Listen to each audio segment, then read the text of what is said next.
En un an, Donald Trump a transformé la démocratie américaine en État autoritaire et les relations internationales en Far West. Ce chantage, ce coup de pression de Donald Trump. Et ces nouveaux droits de douane qui atteindraient 25% même à partir du 1er juin. Les menaces contre le Groenland, contre l'Europe montrent comment le président américain manipule la force pour imposer sa vision du monde. We are going to do something on Greenland, whether they like it or not. Un monde où ceux qui ont de la puissance font plier ceux qui n'en ont pas. I would like to make a deal, the easy way, but if we don't do it the easy way, we're going to do it the hard way. Aujourd'hui, ça fait 1 an que Donald Trump est revenu au pouvoir et on ne peut que constater que c'est avec cette logique brutale qu'il a mené la barre de son 2e mandat. Mais jusqu'où pourra-t-il bien aller ?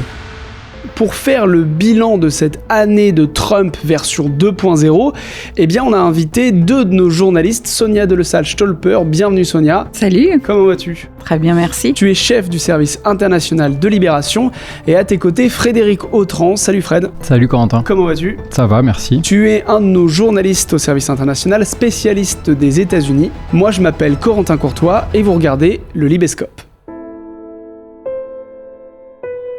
Pour commencer, est-ce que vous pouvez revenir avec moi sur ce week-end de tension ?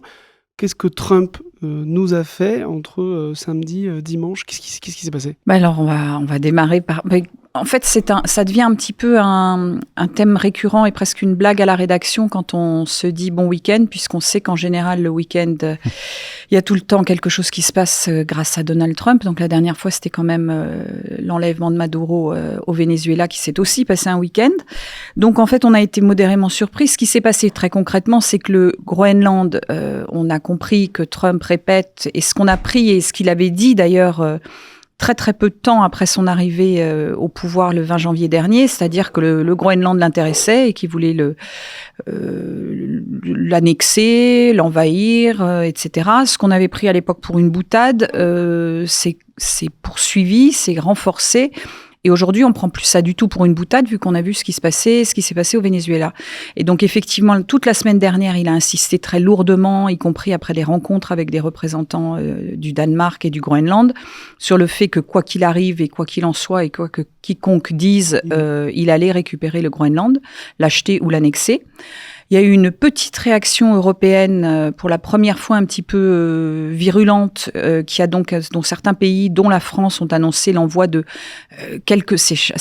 ça se compte en dizaines, donc quelques dizaines de soldats sur place pour montrer qu'ils étaient en mesure d'assurer à la fois la sécurité du Groenland et aussi pour montrer à Trump que ça se fait pas entre alliés, parce qu'il faut rappeler qu'on est tous alliés et que tous ces pays dont on parle font partie de la même alliance, l'OTAN, l'alliance du traité de Nord-Atlantique. Et donc, Trump n'a pas aimé cette démonstration même pas de force, mais en tout cas de résistance, entre guillemets, et a sonné la menace d'infliger à 8 pays de l'Union européenne ou proches de l'Union européenne, dont la France, dont le Royaume-Uni, des tarifs douaniers supplémentaires de 10% à minima à partir du 1er février. Et c'est ça qui est un petit peu tragique dans ce contexte dans lequel on est, c'est que Donald Trump, il est connu pour avoir des phrases très expansives, il en dit beaucoup. J'ai l'impression que depuis le Venezuela, la capture de Maduro, toutes ces phrases un petit peu folles, maintenant on les prend pour des menaces plus sérieuses. Elles paraissent toujours un peu folles parce qu'elles sont écrites systématiquement dans le style de Trump, avec des majuscules, des points d'exclamation, un niveau d'anglais assez basique, mais si on prend le message de samedi par exemple, qui est celui qui déclenche la dernière tempête du week-end, cette menace de barrière douanière supplémentaire sur 8 pays européens, derrière le style, il y a l'affirmation de ce qui ressemble quand même de plus en plus à une doctrine assez claire, assez brutale. On retrouve des éléments qui étaient dans la stratégie de sécurité nationale dont on a pas mal parlé, qui a été publié en décembre. Et c'est vraiment l'affirmation, comme tu le disais au début, d'une doctrine qui repose essentiellement sur le rapport de force, ça on le savait, mais la force brute, c'est moi qui ai la puissance militaire, c'est moi qui ai la puissance financière, donc si je veux vous soumettre, je peux le faire. Là où visiblement Trump a été dérangé, c'est l'envoi des soldats européens, même s'ils ne sont pas très nombreux. Symboliquement, pour lui, l'option de la conquête du Groenland par la force, si elle passe par un affrontement ou un face-à-face ou des arrestations de soldats européens, ça semble quand même très difficile pour lui à justifier, y compris auprès de sa propre opinion publique qui n'est pas du tout favorable à l'annexion du Groenland et qui serait probablement assez choqué de voir des soldats américains face à des soldats européens. Donc il réplique par son jouet favori qui est la guerre commerciale. Là où c'est intéressant, c'est que ça fait fortement douter sur sa parole passée. Il y a eu un deal commercial entre l'Union européenne et les États-Unis l'été dernier. Qui n'était pas trop en faveur de l'Union européenne. Qui n'était pas trop en faveur de l'Union européenne, dont l'argument avait été de dire ça pourrait être pire et au moins on s'achète un peu la paix avec une surtaxe de 15%. Là, ce que tout le monde comprend, c'est que la parole de Trump, elle tient jusqu'à ce qu'il décide de la rompre et que tout traité, tout accord signé avec lui est valable jusqu'à ce qu'il décide que c'est plus si intéressant que ça pour les États-Unis. Donc on est vraiment dans cette logique d'affirmation de la force. Il y a une logique territoriale aussi, beaucoup, dans l'approche de Donald Trump, qui, il faut toujours le rappeler, est un ancien magnat de l'immobilier. La propriété, c'est quelque chose de très important pour lui. Il l'a dit d'ailleurs au New York Times dans un entretien récent. On lui demandait « Mais pourquoi vous tenez à ce point à contrôler la propriété du Groenland alors que, vu l'accord que vous avez avec le Danemark, au niveau militaire, vous pouvez faire ce que vous voulez déjà au Groenland. » Donc tout l'aspect sécuritaire, qui est son argument principal, semble assez faible. Et il a dit, la propriété, c'est important. Il y a des choses qu'on peut faire quand on est propriétaire, qu'on ne peut pas faire quand on est locataire ou qu'on a un traité qui nous lie avec un autre pays. Et ça, c'est vraiment son approche du monde. Il faut plus de terres. Il admire beaucoup des présidents du 19e siècle, qui étaient les présidents avec une logique impériale, qui ont étendu le territoire des États-Unis, que ce soit en achetant des territoires, que ce soit en faisant la guerre avec le Mexique pour récupérer à l'époque le Texas et tout un tas de territoires. Donc, il est vraiment dans cette logique-là et il considère qu'il a la puissance pour le faire. La question, c'est est-ce que là, il n'a pas poussé le bouchon un peu loin ? Merci beaucoup de regarder cette vidéo, j'espère qu'elle vous plaît. Si c'est le cas, abonnez-vous à la chaîne YouTube de Libération. On publie des entretiens comme ça chaque semaine. Sachez aussi que c'est une discussion qui a été menée en direct sur Twitch, donc vous pouvez nous y retrouver. Et sachez que maintenant, vous pouvez même nous écouter en podcast. Et d'ici là, je vous souhaite un bon visionnage. Ça pose quand même une question, parce que les États-Unis sont connus pour être une superpuissance. Quel est le degré de riposte qu'on pourrait avoir, nous, les Européens, face à ça ? Et ça fait écho notamment à une question qui est dans le chat, The Gentleman, qui se demande quelle alliance militaire peut-on constituer qui pourrait dissuader les USA ? Au point que ce viewer soulève même le questionnement de Chine, France, Grande-Bretagne, plus Russie. Bref, on a quel moyen de riposte face aux USA ? Alors, en termes de riposte militaire, on va se détendre un petit peu parce que je pense qu'effectivement, on n'est pas arrivé à la notion de avec quel pays ou quelle armée allons-nous nous allier pour nous battre contre les Américains. Il faut quand même raison garder.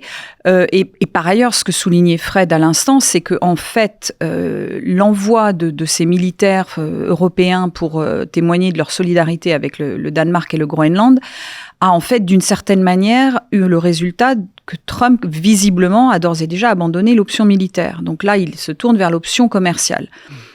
On a toujours tendance à dire les États-Unis sont surpuissants à tous les niveaux, y compris commercial. C'est vrai dans un sens, mais il ne faut pas oublier que l'Europe, c'est un marché de 450 millions d'habitants. Alors certes, c'est avec en plus les 27, et ça c'est sans compter le Royaume-Uni par exemple, ou la Norvège qui ne sont pas membres de l'Union européenne, 450 millions d'habitants avec des règles, des régulations et des manières de commercer qui sont les mêmes, puisque c'est un ensemble de 27 pays.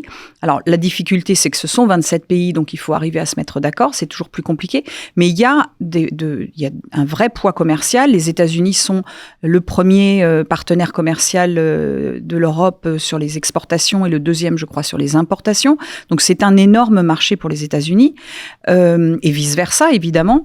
Et l'Union européenne dispose d'outils qu'elle n'a jamais utilisés encore, notamment le fameux outil de coercition qui a été conçu en 2000 23, qui est en fait un ensemble de mesures qui pourraient soit bloquer les importations de produits américains, soit bloquer les investissements américains, etc. On paierait un prix, nous aussi, mais les États-Unis paieraient un prix probablement plus grand. Donc la question qui se pose à l'heure actuelle, on a un Conseil européen d'urgence qui a été convoqué pour jeudi soir. Ça va être, est-ce qu'on active ou est-ce qu'on menace d'activer cet outil-là ? Donc il y a un moyen de... Alors l'Union européenne envoie plusieurs messages en disant on préférerait négocier plutôt que de passer à l'offensive bulldozer bazooka. Hein, cet outil, cet instrument est surnommé un peu le bazooka. Mais la question est de est-ce qu'on se met dans une position de vraiment d'affrontement avec Donald Trump. Et ça se ramène à une notion qui est intéressante. Très visiblement, les milieux diplomatiques, au moment de l'arrivée de Trump au pouvoir, comme ils le connaissaient déjà, ils connaissaient son ego surdimensionné, etc., il y a eu la décision d'essayer de, entre guillemets, le caresser dans le sens du poil en se disant, et c'est ce qui a provoqué l'accord sur les droits de douane l'été dernier, c'était, bon, on va payer un petit peu, mais ce sera moins pire que ce qu'on aurait pu avoir. Donc, on va en fait apaiser la bête. Le problème, c'est qu'on a affaire à ce qu'on appelle en anglais un bully, donc un harceleur, mais avec ce niveau de violence. Il n'y a pas de traduction. On en parlait avec Fred juste avant. Il n'y a pas de traduction correcte en français. Et malheureusement, on le sait, les harceleurs, très souvent, le seul moyen de les contrer, c'est par la force, ou pour leur montrer qu'on n'a pas peur d'eux, entre guillemets. Et là, il y a clairement, on a eu des échos plusieurs fois, dans les milieux diplomatiques, il y a la question qui se pose, est-ce que notre côté arrangeant est allé au bout, et est-ce que maintenant on est passé dans une autre dimension, Est-ce qu'on a franchi une ligne rouge, et est-ce qu'effectivement, il faut qu'on soit beaucoup plus brutaux et répondre au tac au tac à Donald Trump? Justement, on a des signes que Donald Trump, c'est quelqu'un qui ne comprend que la force. Est-ce que là, il y a des signaux depuis ces dernières menaces de l'Union européenne que ça résonne avec lui? Pour l'instant, on ne sait pas comment il l'a réceptionné. Là, les 3 jours qui arrivent vont être intéressants puisqu'il y a le sommet de Davos, qui est cette espèce de grand sommet forum économique où se retrouvent tous les grands, à la fois milliardaires, hommes d'affaires et aussi représentants d'États divers et variés. Et comme par hasard, cette année, ils y vont tous. Donc Emmanuel Macron sera là et fera un discours demain. Donald Trump mercredi. Donc très probablement, c'est sûr, ils vont se parler, il va y avoir des échanges, et le ton qu'on entendra pendant les conférences de presse ou ou ce qui sortira des discussions nous donnera un indice sur ce qui pourra sortir probablement du Conseil européen d'urgence jeudi soir et de la suite des événements, effectivement, si on rentre dans une guerre commerciale ouverte ou pas. On parle depuis le début de la vision de Donald Trump, une vision de puissance, de force brute. Il le fait à l'international. Fred, est-ce que c'est une vision qu'il applique aussi à l'intérieur des États-Unis, dans sa gestion du pays ?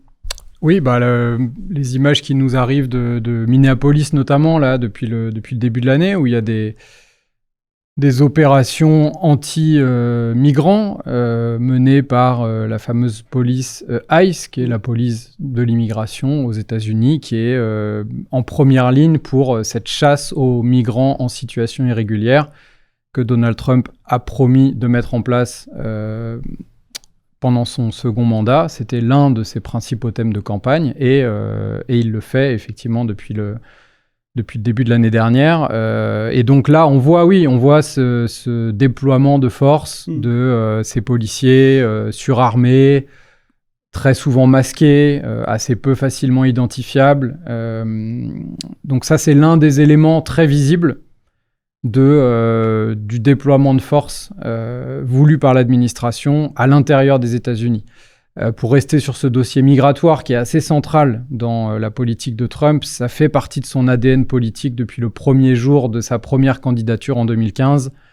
C'était la promesse à l'époque de construire le mur avec le Mexique. L'immigration et tout ce que ça charrie derrière, de qui a le droit de vivre aux États-Unis, qui est le bienvenu dans notre pays, c'est vraiment un élément central de sa ligne politique.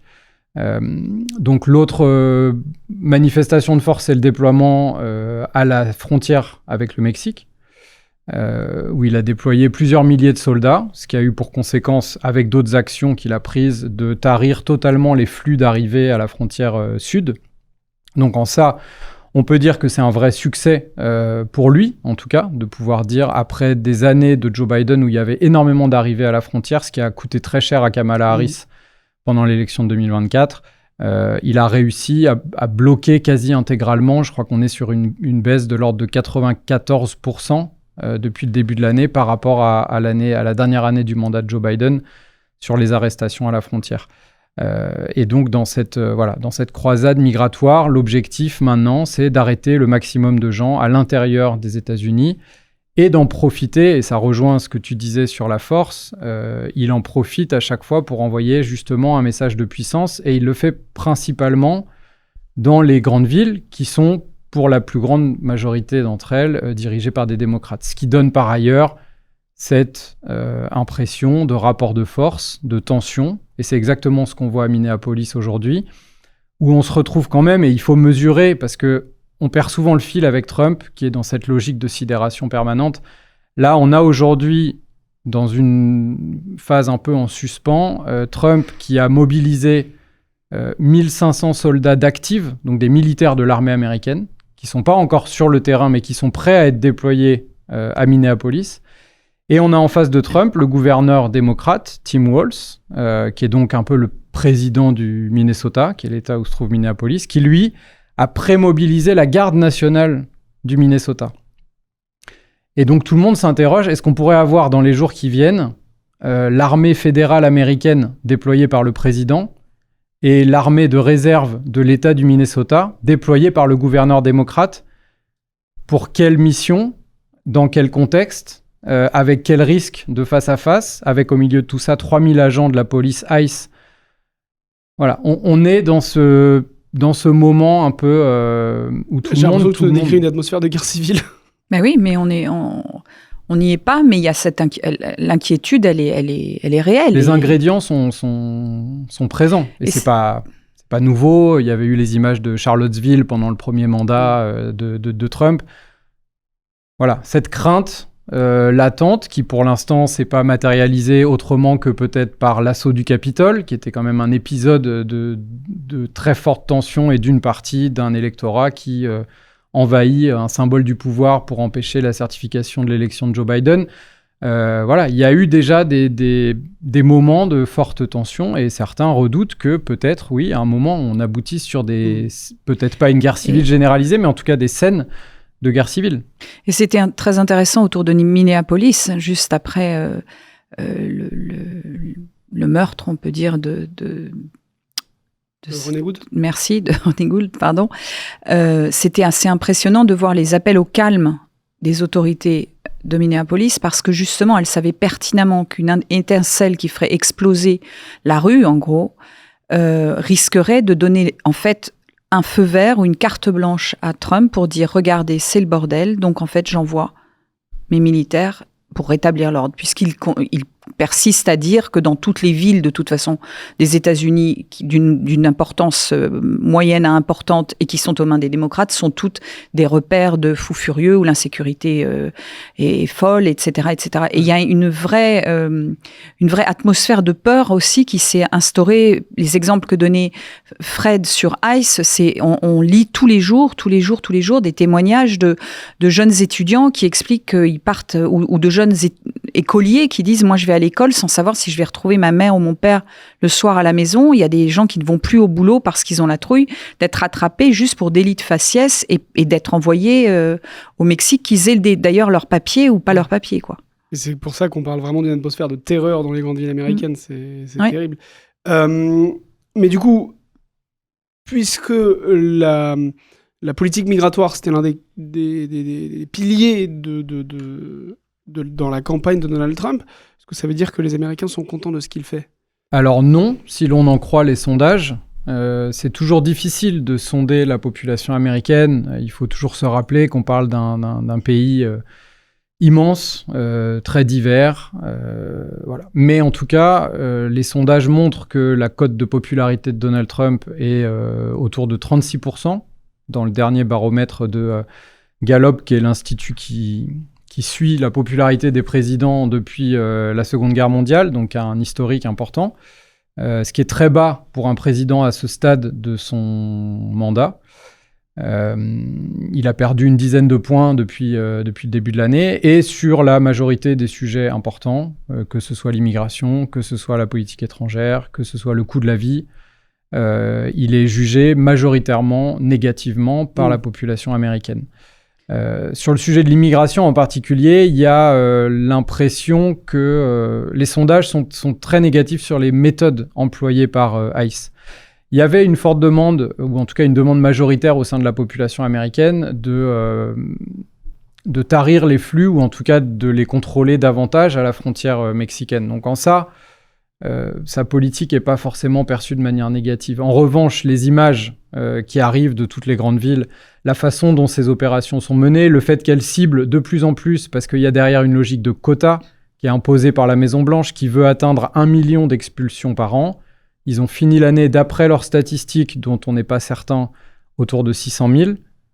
Au passage, c'est moins que la dernière année de Joe Biden, qui expulsait lui aussi, mais sans les mêmes méthodes. Donc, on sait que ces expulsions vont monter en puissance. Il y a eu énormément de recrutements ces derniers mois au sein de la police ICE. Les choses se mettent en place, donc on peut s'attendre à ce que 2026, les chiffres soient plus importants. Mais ça choque l'opinion publique de voir des policiers, encore une fois, surarmés, masqués, qui se baladent dans des convois banalisés, qui coursent parfois les gens jusque devant les écoles, dans les tribunaux, dans les hôpitaux, devant la porte de chez eux. Et ça, c'est pas une image que soutient la majorité des Américains.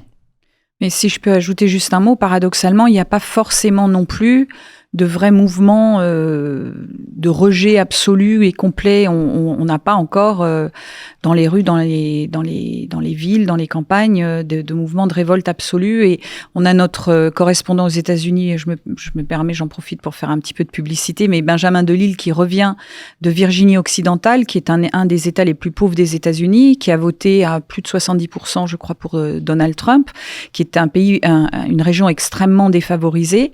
Et ce qu'il raconte, qui sera que vous pourrez lire dans Libération aujourd'hui sur le site et demain dans le journal papier, c'est qu'en fait la base est insatisfaite parce qu'elle voit que les progrès ou les promesses n'ont pas été tenues ou pas encore, mais ne rend pas encore complètement responsable totalement Donald Trump, parce qu'en fait, soit il voit pas d'alternative, soit il y a une sorte de décorrélation entre ce que vivent et ce qu'ils entendent par ailleurs. Donc en fait, c'est vraiment, il y a encore une base pro-Trump qui est toujours là et qui pourrait revoter pour lui demain, si demain on se retrouvait avec de nouvelles élections. Ouais. L'autre point de discorde qui explique un taux de popularité assez bas, c'est les problèmes de pouvoir d'achat, inflation. Tu peux nous en parler un peu, Fred ? C'est intéressant parce que c'était l'un des arguments principaux de Trump pendant la campagne de 2024. Le coût de la vie, l'inflation sous Joe Biden, qui avait été effectivement très élevé et qu'ils ont eu du mal à contrôler. L'autre argument principal de Trump, c'était l'immigration, on en a déjà parlé. Il est arrivé au pouvoir en promettant de réduire le coût de la vie, d'améliorer la situation économique des Américains. Les premiers mois d'un président, il est toujours possible de rejeter la faute sur son prédécesseur. Et c'est exactement ce qu'a fait Donald Trump pendant les premiers mois de l'année 2025, en disant « Laissez-moi un peu de temps, j'hérite d'une situation catastrophique », ce qui était évidemment faux quand on regardait en tout cas les chiffres de l'économie américaine, en termes d'emploi, en termes de création d'emplois, etc. Mais c'était un argument qui pouvait passer. Là, les sondages montrent qu'il y a une inversion aux yeux des Américains. Maintenant, une majorité d'Américains considère que ça fait 1 an qu'il est au pouvoir. Il a eu le temps de faire ses preuves et donc maintenant c'est lui qui est responsable et comptable de la situation économique du pays. Il se trouve qu'on a les chiffres bilans de l'année 2025. Il y a eu 4 fois moins de création d'emplois pendant la première année Trump que pendant la dernière année de Joe Biden. C'était 2 millions sous Biden, c'est moins de 500 000 sous Donald Trump. Le taux de chômage a très légèrement augmenté, il reste très bas, 4,4%. Mais la situation économique, clairement, ne s'est pas améliorée. Il y a plein d'éléments qui expliquent ça. Le coût de sa guerre commerciale, qui en partie est porté par le consommateur américain, qui a vu les prix augmenter. L'inflation est toujours autour de 3%, mais voilà, le prix des denrées alimentaires n'a pas diminué. Sa croisade migratoire, elle a aussi un impact dans tout un tas de secteurs, notamment l'agriculture, la construction. Les entreprises ont du mal à trouver des employés, puisque une partie de ces employés dans des secteurs plutôt de main-d'œuvre non ou peu qualifiés, comme l'agriculture, comme la construction, comme l'hôtellerie, c'est des secteurs qui sont, on le sait, fortement occupés par des populations immigrées. Voilà. Donc tout ça fait un espèce d'ensemble où la situation économique est pas florissante, et pas meilleure que l'an dernier. Ce qui sauve un peu Donald Trump, c'est que les prix du pétrole sont bas au niveau international, et ça a un impact évidemment sur le prix de l'essence, qui est un marqueur essentiel pour les Américains. Donc beaucoup ont quand même l'impression, comme l'essence est bas, que l'économie va plutôt bien. Mais voilà, il y a un mécontentement par rapport à ça, et ça pousse beaucoup d'experts et de spécialistes à penser que les élections de mi-mandat qui ont lieu en novembre, dont on reparlera peut-être juste après, devraient, selon toute logique, être plutôt défavorables aux républicains, notamment parce qu'ils ont l'impression que les promesses de Donald Trump sur le coût de la vie n'ont pas été tenues, et qu'à côté de ça, il est embarqué dans tout un tas d'actions, notamment de politique étrangère, qui n'est pas forcément le secteur où on l'attendait le plus. Mais les gens se disent pourquoi on va aller conquérir, voire acheter avec quel argent le Groenland, alors que c'est toujours aussi compliqué le coût de la vie chez nous. Et il y a justement une vraie corrélation entre l'agitation de Donald Trump à l'extérieur, sur le plan étranger, et ce qui se passe à l'intérieur, les sondages calamiteux, etc. Parce qu'en gros, ce qu'il essaye de faire, c'est de détourner l'attention et de se montrer surpuissant en disant « mais vous vous rendez pas compte, avec le Groenland, l'annexion du Groenland et les tarifs sur l'Europe, on va gagner plein d'argent. » Parce que tout est toujours quelque chose, il y a toujours une idée commerciale là-dedans. Donc en fait, il y a une vraie corrélation entre les deux, cette suragitation, et comme l'a souligné Fred, les élections arrivent dans 8 mois maintenant. Donc en fait, ça va aller très très très vite, et il est parfaitement conscient que le risque aux élections, c'est de perdre au moins une des chambres, quoi. On va parler des midterms, parce que effectivement c'est un truc qui est très important. Mais avant, on a Coco and the Gang qui pose une question notamment sur cet environnement économique dans lequel se situent les États-Unis, et il paraît que si on enlève l'IA, la croissance est négative. Il y a une bulle on parle beaucoup d'une bulle autour de l'intelligence artificielle aux États-Unis. Est-ce que vous avez des billes sur cette question? Qu'est-ce que vous en pensez? Alors, de dire que la croissance serait négative sans l'IA, je suis pas complètement sûre qu'on en soit à ce point-là quand même. Il y a effectivement une économie qui est au ralenti. Je crois pas qu'elle soit d'ores et déjà en décroissance. Et la bulle IA, ça fait des mois qu'on en parle. Les économistes sont plus ou moins tous d'accord pour dire qu'à un moment donné, elle risque d'exploser, mais jusqu'à présent, elle n'a pas explosé, la bulle IA. Donc, on en est là. Je ne sais pas si Fred, tu as des éléments, mais... Sur l'IA, par exemple, pour revenir sur une actualité récente, qui est le bras de fer entre Donald Trump et le patron de la Fed, la Réserve fédérale américaine, Jerome Powell, qui, au goût de Trump, ne baisse pas suffisamment vite les taux d'intérêt. L'un des arguments qui pousse Trump à réclamer une baisse des taux d'intérêt, c'est en partie parce que, en gros, il veut rouvrir les robinets du crédit, parce que tout un tas d'activités autour de l'IA est beaucoup nourri aujourd'hui par du crédit, par de l'endettement, et qu'il est conscient qu'effectivement, une partie de la croissance américaine et de l'économie américaine aujourd'hui est portée par les investissements autour de l'intelligence artificielle, et que ça l'arrangerait que le crédit soit plus accessible pour pouvoir entretenir aussi cette machine économique qui fonctionne beaucoup sur le crédit. Donc voilà, c'était pour compléter un peu sur cette question de l'IA. On parle beaucoup de la dérive autoritaire de Donald Trump. On a l'impression qu'en fait, Trump, dans son pays, il fait ce qu'il veut. L'attaque au Venezuela n'a pas été, il n'a pas sollicité le Congrès pour cette question. En fait, dans quel monde Trump aux États-Unis peut faire ce qu'il veut? Pourquoi? C'est quoi la pratique du pouvoir de Donald Trump? Alors déjà, il a la majorité dans les deux chambres, donc déjà ça donne quand même un avantage aigu de pouvoir pour l'exécutif de pouvoir agir entre guillemets à sa guise. Par ailleurs, et Fred en sait plus que moi là-dessus, il gouverne essentiellement par décret. Donc, ce qui donne l'impression que voilà, il assène une mesure l'une après l'autre et il est le seul décideur. Et enfin, pour le moment, y compris les républicains qu'on pourrait appeler modérés ou raisonnables, entre guillemets, ne mouftent pas parce que le règne de la peur, il est là aussi, la peur d'être désélectionné pour les prochaines élections. Il y a tout ça, il y a ces menaces en coulisses qui sont réelles. Et en fait, finalement, on se faisait la réflexion aussi il n'y a pas très longtemps.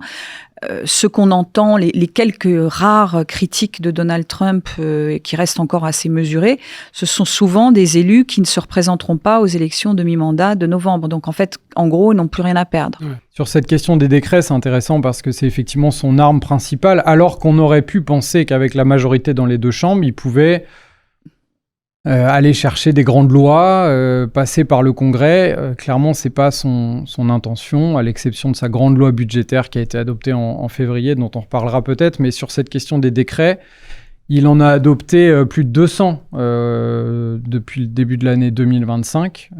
C'est plus que la grande majorité des présidents avant lui sur l'intégralité de leur mandat. Donc il est à un rythme extrêmement rapide d'action exécutive et c'est pas fait de manière uniquement pour court-circuiter le Congrès ou par facilité, on va dire. C'est fait aussi pour tenter de mener de l'intérieur une espèce de révolution juridique. Les experts parlent de révolution constitutionnelle. Et ça rejoint ta question sur la dérive autoritaire ou la tendance illibérale de la démocratie américaine sous Trump. Il faut comprendre que la Constitution américaine, qui est donc un texte très ancien, elle est quasiment impossible à réécrire ou à amender parce que le processus juridique pour y parvenir est politique et extrêmement complexe. Ça, Trump l'a bien compris. Et donc, ce qu'il essaye de faire, c'est de repousser les limites du pouvoir exécutif, donc du pouvoir présidentiel, en passant par décret. Il a adopté énormément de décrets qui vont à l'encontre de lois ou de règlements votés par le Congrès, qui sont donc contestés en justice et qui, pour certains, et notamment les plus importants, remontent jusqu'à la Cour suprême, qui très majoritairement a donné raison à Trump dans son affirmation du pouvoir exécutif. Les tribunaux inférieurs aux États-Unis, il y a des circuits judiciaires. En grande majorité, dans 2 cas sur 3, ils ont plutôt, dans les décisions qui ont déjà été rendues, donné tort à l'administration. Le problème, c'est que tout ça finit par remonter à la Cour suprême, qui, elle, on le sait depuis le premier mandat, est assez largement acquise et fidèle à Donald Trump et à sa vision du pouvoir exécutif. Et ça lui donne l'opportunité, en fait, d'une certaine manière, réécrire la Constitution sans la réécrire, grâce à l'appui de la Cour suprême, qui va lui reconnaître des pouvoirs qui jusqu'à présent étaient plutôt du ressort du Congrès, ou qui dans un arbitrage entre le pouvoir du Congrès et le pouvoir du président va dire c'est le pouvoir du président qui prime. Oui. Pour donner un seul exemple, il y a eu des licenciements par exemple faits par Trump dans des commissions bipartisanes créées par le Congrès pour permettre justement dans certaines instances d'éviter le côté très partisan. Trump a dit moi j'arrive et je vire les démocrates de toutes ces commissions-là. Et la Cour suprême, in fine, a dit « Vous avez le droit de le faire, vous êtes le patron de la branche exécutive du gouvernement américain, vous avez tous les droits sur toutes les agences qui sont du ressort du pouvoir exécutif. » Et c'est comme ça que, petit à petit, il repousse les limites. Et certains experts, on en a interrogé au cours de l'année, parlent d'autocratie légaliste pour dire qu'en gros, il utilise... Ce que fait Donald Trump pour caricaturer, il utilise les outils de la démocratie, les décrets, les tribunaux, à des fins antidémocratiques. Et ça lui permet d'affaiblir la démocratie américaine de l'intérieur. C'est un peu exactement ce qu'on a vu en Hongrie, c'est ce qu'on a vu en Turquie, c'est ce qu'a fait aussi Vladimir Poutine en Russie par exemple, c'est-à-dire qu'on a l'apparence d'une démocratie, les institutions sont encore là, il n'a pas aboli le Congrès, il n'a pas aboli les élections, même si ce week-end, il a quand même fait une blague en disant que peut-être il suspendrait les élections de mi-mandat. Mais il utilise de l'intérieur les outils de la démocratie contre elle-même pour essayer d'affaiblir les oppositions et de s'arroger davantage de pouvoir. Et justement, c'est marrant, ça résonne avec une question qu'on a dans le chat. Et c'est Stéphane Bayonne qui vous pose une question et qui... ça résonne avec ce que tu viens de nous dire. Il nous demande, est-ce que Trump peut supprimer les élections de mi-mandat ? Enfin, si elles sont si peu défavorables, si ça pourrait être aussi dangereux pour lui, parce qu'apparemment, on lui dit, allez hop, finalement, on fait pas. Légalement, il peut pas. Mais voilà, la crainte que tout le monde a, c'est est-ce qu'à un moment, il bascule de cette utilisation des outils de la démocratie vers l'annulation d'élections pour un prétexte de loi sur l'insurrection. Voilà, là, on est vraiment dans la spéculation. C'est difficile parce que, comme souvent avec Trump, on est face à des scénarios qui n'ont jamais existé en plus de 250 ans de démocratie américaine. Il pourrait absolument utiliser l'argument qui est utilisé, mais qui est un argument légal réel, qui existe en Ukraine à l'heure actuelle, où l'état d'urgence est décrété à cause de la guerre, et donc pendant lequel les élections ne peuvent pas être organisées. Donc normalement, des élections présidentielles auraient dû avoir lieu en 2025, elles n'ont pas eu lieu, elles n'auront sans doute pas lieu en 2026 non plus, et il pourrait tout à fait, effectivement, invoquer... Enfin, il pourrait. Techniquement, ce ne serait pas totalement improbable et impossible.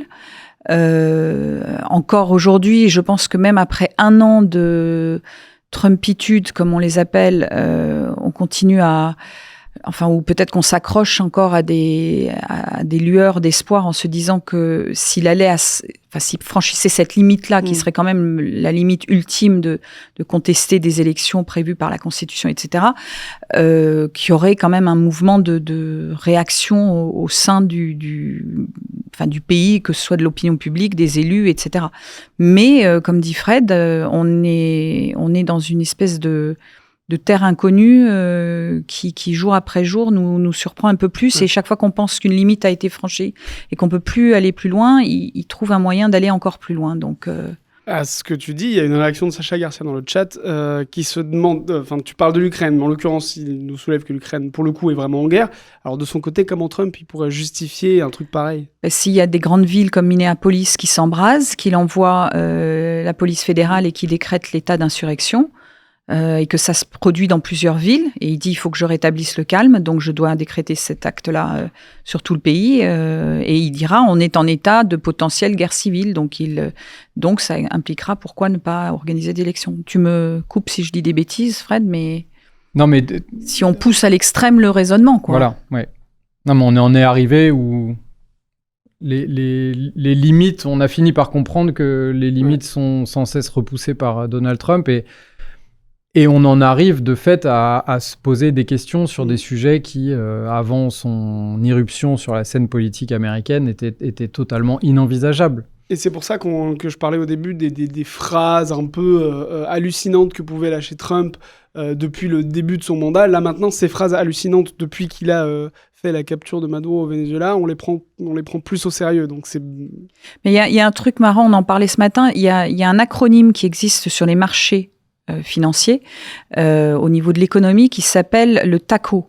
Et donc, c'est un acronyme d'une phrase en anglais qui dit « Trump always chickens out ». Donc, en gros, Trump fait toujours machine arrière quand on lui a... Alors, ça, en termes économiques. Et ça, c'est un truc dont on a beaucoup parlé au printemps dernier, quand il y avait les premières menaces de tarifs douaniers exorbitants. Et là, les marchés, depuis ce week-end, sont à nouveau en train... Et c'est rigolo parce que c'est un terme qui est employé dans toutes les langues. En fait, c'est un acronyme anglais, mais le marché, la bourse de Paris, les investisseurs discutent de ça en disant est-ce qu'il va faire un taco à nouveau là sur l'Europe et est-ce qu'il va reculer ? Mais en fait, le fait est qu'effectivement, on ne sait plus. On ne sait plus aujourd'hui. Il y a eu un moment où on savait que si on poussait un peu l'avantage, et notamment lors du premier mandat, quand il avait menacé également de tarifs douaniers exorbitants l'Europe avait répliqué en disant très bien du tac au tac, on fera les mêmes tarifs, et il avait reculé. Ouais. Cette fois-ci, on n'a pas fait comme ça. On a choisi une autre stratégie, et bon, la question reste à voir ce qui va se passer. Bon, on a parlé Cour suprême, Congrès. Globalement, si je comprends bien, les contre-pouvoirs aux États-Unis ne sont pas en hyper bonne santé, quoi. C'est ça ? Non, il reste les tribunaux inférieurs dont je parlais tout à l'heure, qui, pour beaucoup, y compris des juges nommés parfois par des présidents républicains, y compris des juges nommés par Trump lui-même pendant son premier mandat, qui continuent à jouer ce rôle de contre-pouvoir, mais qui malheureusement, pour certains, sont ensuite contredit par la Cour suprême. Donc voilà, ce pouvoir-là judiciaire dont on a tout de suite compris dès le début du deuxième mandat qui serait assez essentiel pour lutter contre les abus de Trump, il existe encore, même s'il est considérablement affaibli par le fait que la Cour suprême soit totalement à la botte de Trump. Le Congrès a totalement abandonné ses prérogatives, alors même qu'il est beaucoup plus attaqué pendant ce mandat que pendant le précédent mandat de Trump. Donc là, il n'y a vraiment rien à attendre de la part des républicains au Congrès tant qu'ils auront la majorité. Et ensuite, il reste la rue, l'opinion publique. La presse. Ouais, la presse. Et la presse. Mais la presse, elle aussi, elle est muselée, soit par le rachat de groupes entiers par des mains pro-Trump, ou par des menaces, ou voire pas des menaces, mais des dépôts de plaintes en diffamation avec des montants absolument faramineux réclamés de compensation qui font réfléchir à deux fois avant de s'opposer, de critiquer, etc. Il y a encore une presse libre qui fait son boulot ou qui essaye de faire son boulot, mais c'est de plus en plus difficile, quoi. Et ce qui est complètement fou quand on pense je suis moi-même toujours étonnée de dire cette phrase en parlant des États-Unis d'Amérique, quoi. Parce que on dit, nous, cette phrase régulièrement. Effectivement, on parle de la Hongrie et des limites au droit d'exercer la liberté d'expression, etc. On parle de la Russie, de la Chine. Mais là, on est en train d'appliquer les mêmes phrases à un pays comme les États-Unis d'Amérique. Et ça paraît fou. Je voudrais qu'on fasse un peu de prospectif. On a parlé un peu des élections de mi-mandat. Ça peut vraiment changer quelque chose, ces élections qui arrivent novembre, enfin je sais plus. Oui, mi-novembre. Oui, alors donc il faut rappeler les élections de mi-mandat, c'est donc tous les 4 ans, à la moitié du mandat du président. On renouvelle l'intégralité de la Chambre des représentants, la Chambre basse, et un tiers du Sénat. Aujourd'hui, les 2 chambres sont à majorité républicaine. Il y a de fortes chances, à en croire les sondages, l'histoire, la cote de popularité de Trump.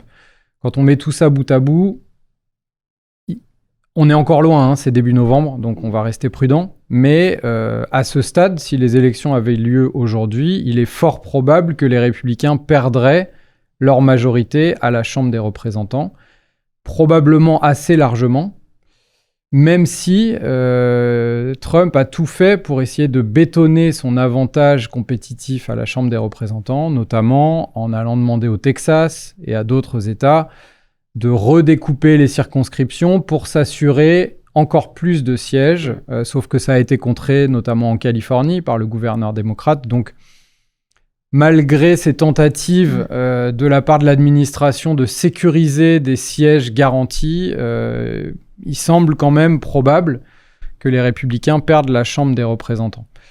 Ça aurait un impact à 2 niveaux essentiellement, d'après moi. Le premier, c'est que, en termes législatifs, ça devient quasiment impossible de faire passer des projets de loi importants, puisqu'il n'y aura pas la même majorité dans les 2 chambres, et il y aura un président républicain et une Chambre des représentants démocrates. Pas sûr que ça embarrasse beaucoup Donald Trump, qui de toute façon n'est pas beaucoup passé par le Congrès, on l'a dit tout à l'heure. Le deuxième aspect, c'est que ça donne aux démocrates un pouvoir d'enquête, un pouvoir de surveillance du gouvernement. Ils prennent la main sur toutes les commissions de la Chambre et ils peuvent lancer des enquêtes parlementaires et commencer à creuser sur certains sujets, y compris des choses qui ont été faites là pendant la première année du mandat de Trump. Ils peuvent occuper l'espace médiatique, donc ça donne un porte-voix et un pouvoir d'enquête qui peut être important dans la perspective de l'élection présidentielle de 2028. C'est essentiellement ça. Voilà. Et ça va être intéressant parce que les démocrates, ils sont totalement absents du discours politique, ou pas totalement, mais quand même énormément absents, on va dire, du discours politique depuis 1 an, qui est totalement phagocyté par l'omniprésence de Trump et par le fait qu'il a la majorité effectivement dans les 2 chambres et qu'il n'y a pas de campagne électorale jusqu'à présent, elle était terminée. Plus, si on ajoute à ça le choc qu'a représenté la défaite cuisante de Kamala Harris et la suite, en fait, le Parti démocrate s'est pas encore remis de la fin du mandat de Joe Biden. Et là, on va rentrer effectivement dans quelques mois dans une période de campagne électorale où effectivement les voix démocrates devrait, on espère probablement, se faire entendre de manière beaucoup plus vibrante et de manière plus sonore. Et ça risque d'être intéressant au moins de voir qu'il n'y a pas non plus, parce que je trouve qu'à l'heure actuelle, souvent, on a cette impression un peu de résignation, il y a rien qui bouge, quoi. Il y a pas de révolte. La rue, les gens ne descendent pas dans la rue. Où sont les grandes voix qu'on a pu entendre à une certaine époque. Et il y a à la fois la peur, la résignation, la sidération, mais je pense que l'approche d'élections où enfin on pourrait éventuellement modifier un peu le cours de ce qui est en train de se passer va peut-être motiver certains. J'ai 2 questions dans le chat, 2 questions qui se rejoignent, c'est El Chiro et Cravenius qui parlent d'impeachment. Trump, El Chico par exemple qui nous partage, Trump a dit que si les démocrates gagnent au midterm, ils vont faire un impeachment. Est-ce que c'est possible ou pas? Cravenius c'est pareil, il dit que en fait même si, Cravenius lui partage que même si Trump est impeached, on a quand même Vance derrière qui reprend la barque. Comment ça peut se passer par rapport à cette impeachment? La procédure d'impeachment, elle peut être lancée à la Chambre par les démocrates s'ils ont la majorité, mais et c'est ce qui s'est passé pendant le premier mandat, l'impeachment ne sera pas voté. La Chambre fait l'acte d'accusation et ensuite c'est le Sénat qui doit voter la destitution. Or, le Sénat ne le votera certainement pas, sauf à imaginer, mais ça semble difficile vu tout ce qui s'est passé avant et tout ce à quoi Donald Trump a déjà survécu, sauf à imaginer qu'il fasse entre maintenant et novembre quelque chose qui pousserait une partie des élus républicains à voter pour le destituer. Ça semble peu envisageable à ce stade, mais voilà, rien n'est exclu. Et effectivement, on a la figure de J.D. Vance, qui est le vice-président en place, qui est presque plus effrayant que Donald Trump, mais qui est aussi plus clivant. Donc probablement, lui, il n'est pas... Donald Trump va fêter ses 79 ans. Ouais. Donc il n'est pas a priori éternel non plus. Donc effectivement, la question se pose, est-ce que J.D. Vance pourrait être un successeur? Et c'est vrai que c'est quelque chose qui est pas... qui coule pas de source. Ce serait son successeur s'il venait à perdre le pouvoir, enfin à disparaître avant la fin de son mandat. Mais c'est aussi une personnalité beaucoup plus clivante, paradoxalement, que ne l'est Trump, qui a une sorte de charisme que n'a pas J.D. Vance. On a parlé des midterms, on a évoqué le fait qu'il y a des chances que Trump perde ses élections. Mais tout à l'heure, tu me disais, Fred, que s'il perd les élections, il y a même un risque parce qu'on aurait un Trump qui n'aurait plus rien à perdre. Dans ce cas-là, jusqu'où il pourrait aller Donald Trump? Qu'il les perde ou qu'il les gagne par ailleurs, parce que quand les présidents américains arrivent dans les 2 dernières années de leur second mandat ou de leur premier mandat, s'ils n'ont pas l'intention de se représenter, ils rentrent dans ce qu'on appelle le lame duck presidency, donc c'est le président canard boiteux, parce qu'il faut savoir que les midterms, une fois qu'elles sont terminées, elles ouvrent la campagne pour la prochaine présidentielle, qui va durer 2 ans, les primaires d'un côté, peut-être aussi du côté républicain.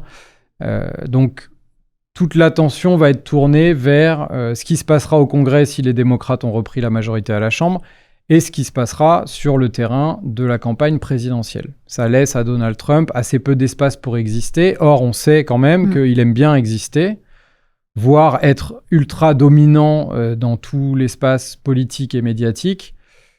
Et il aura toujours, pendant 2 ans, même s'il perdait la majorité à une chambre, tous les leviers de la puissance américaine, militaire, le fait de pouvoir adopter des décrets par dizaines ou par centaines, et il sera effectivement libéré de toute contrainte politique, si tant est qu'on puisse considérer que Trump a déjà été soumis à des contraintes politiques, mais en tout cas, il aura politiquement, électoralement, plus rien à perdre lui-même.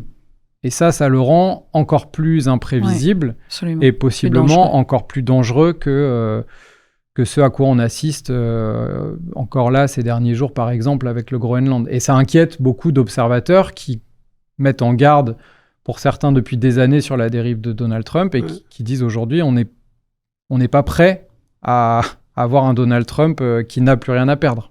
Jusqu'au point où il pourrait s'auto-attribuer la possibilité de faire un 3e mandat? Oui, alors Fred parlait de la difficulté ou de voire impossibilité à modifier la Constitution. Donc déjà, il faudrait faire ça pour pouvoir avoir un troisième mandat.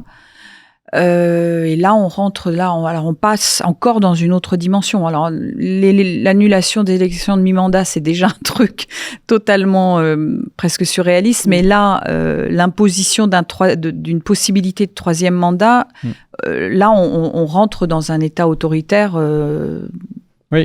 en son nom, quoi. Il n'y a plus de doute là-dessus. Il existe... De ce que disent les experts qui se retrouvent eux-mêmes un peu contraints à réfléchir là-dessus. Il y a deux trous de souris, on va dire, juridiques qui pourraient être utilisés par Trump et son entourage pour essayer de justifier un troisième mandat. Le premier, c'est une interprétation de la Constitution qui, selon ceux qui défendent cette thèse, limiterait à 2 mandats consécutifs, même si le mot consécutif ne figure pas dans la Constitution. Et que donc l'argument que défendrait Trump, ce serait de dire « j'ai fait un mandat entrecoupé d'un autre et donc j'ai droit à 2 mandats consécutifs. Donc je peux en faire un troisième pour arriver à 2 d'affilée. » Ça, c'est la première théorie qui semble quand même très fragile juridiquement. La deuxième qui semble plus solide mais qui nécessite une complicité en particulier de la part de Vance par exemple, c'est que la Constitution dit clairement qu'on ne peut pas être élu plus de 2 fois à la présidence. Or, les Américains élisent un président.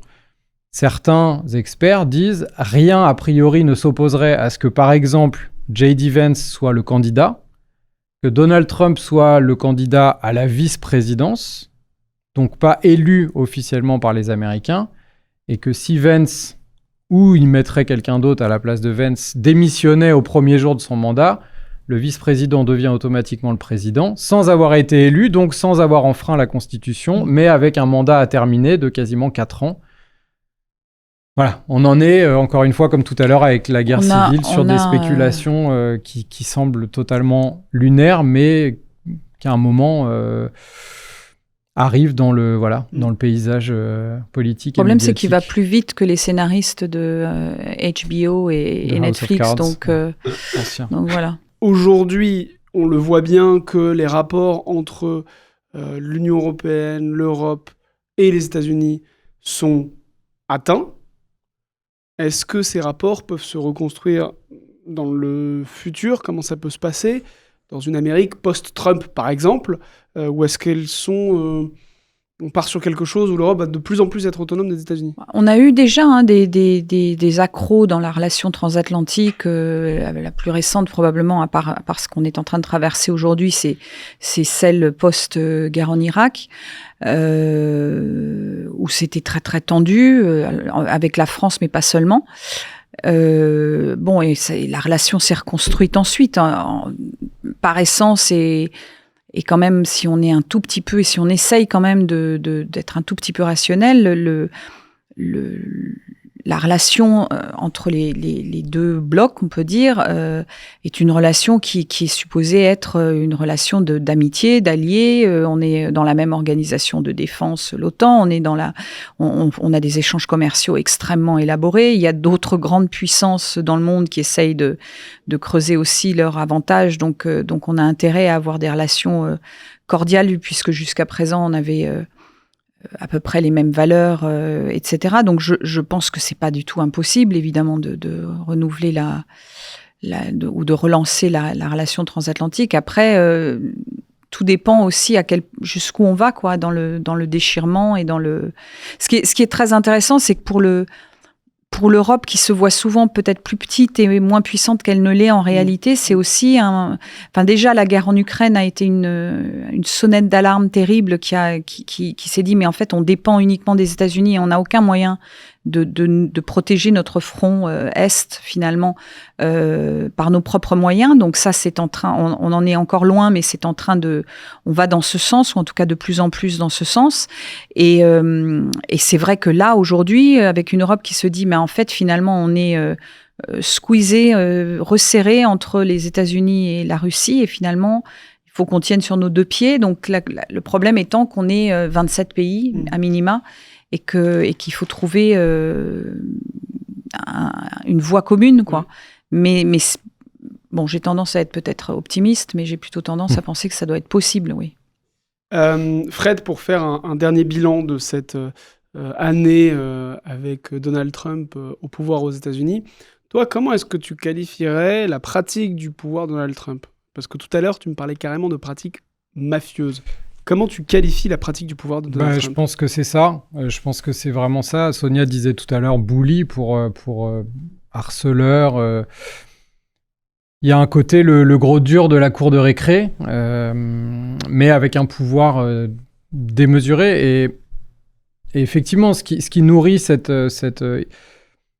pour parler un peu des coulisses de Libération, hier on a fait la une, on a une réunion tous les soirs pour décider de la une du lendemain et on cherchait le mot à mettre l'Europe face à. Et on cherchait à qualifier l'agissement, les menaces de Donald Trump. La menace, ça semblait trop faible parce qu'il passe son temps à menacer.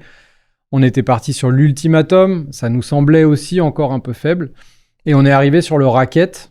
Alors c'est parti un peu comme on fait des blagues souvent, c'est parti aussi de raquettes de neige, on cherchait des choses avec le Groenland, bref. Et c'est vraiment ça, il y a ce côté mafieux dans la violence, dans la brutalité. Mafieux même peut-être sans le code d'honneur que peuvent avoir certains, parce que chez Donald Trump on a quand même du mal à le voir. Et l'autre pratique mafieuse dont on n'a pas parlé, c'est vraiment le côté enrichissement. Absolument. Et il faut savoir que vraiment Donald Trump utilise, et alors là vraiment sous stéroïde depuis le début de son deuxième mandat, la présidence comme un moyen de s'enrichir lui personnellement, d'enrichir ses proches, sa famille, ses fils et ses proches. Il y a plusieurs exemples très concrets, y compris son envoyé personnel pour au départ l'Ukraine puis le Moyen-Orient, la Russie, Steve Witkoff, dont un des fils est associé au fils de Trump dans un business de crypto-monnaie qui est le secteur d'activité où la famille Trump a gagné le plus d'argent l'année dernière. Je suis allé regarder juste avant notre discussion la fortune de Trump, d'après Forbes, qui fait le classement annuel des milliardaires, a plus que doublé en un an en 2025. Avec notamment 2 milliards de gains liés aux crypto-monnaies. Donc on est vraiment sur des ordres de grandeur qui sont colossaux et on sent bien que de manière totalement décomplexée, la présidence des États-Unis aujourd'hui est aussi utilisée, au-delà de tout ce qu'on a pu raconter de rapports de force, de dérives autoritaires, d'affirmation du pouvoir, etc., à des fins d'enrichissement pur et simple. Et d'enrichissement personnel avant tout, enfin personnel voilà, ou proche. Il n'y a absolument aucune idée d'enrichissement. Il se fiche d'enrichir le kidam de la petite ville de banlieue de Virginie ou de je ne sais où. C'est vraiment son enrichissement personnel et comme dit Fred, de ses proches, de son cercle qui le suit finalement depuis 50, 60 ans. Et d'ailleurs, on travaille là-dessus. Il y a un des milliardaires qui est un de ses proches depuis 60 ans, qui est celui qui lui a soufflé l'idée, qui est l'héritier de Estée Lauder, le grand empire cosmétique, et qui lui a soufflé l'idée de récupérer le Groenland. Pour des raisons qu'on n'a pas réussi encore à identifier complètement, mais c'est complètement... Enfin, c'est là où Fred a raison. On est vraiment dans un système de raquettes avec l'élément argent qui est primordial là-dedans et menaces de rétorsion, enfin, c'est d'une violence quand même assez effarante.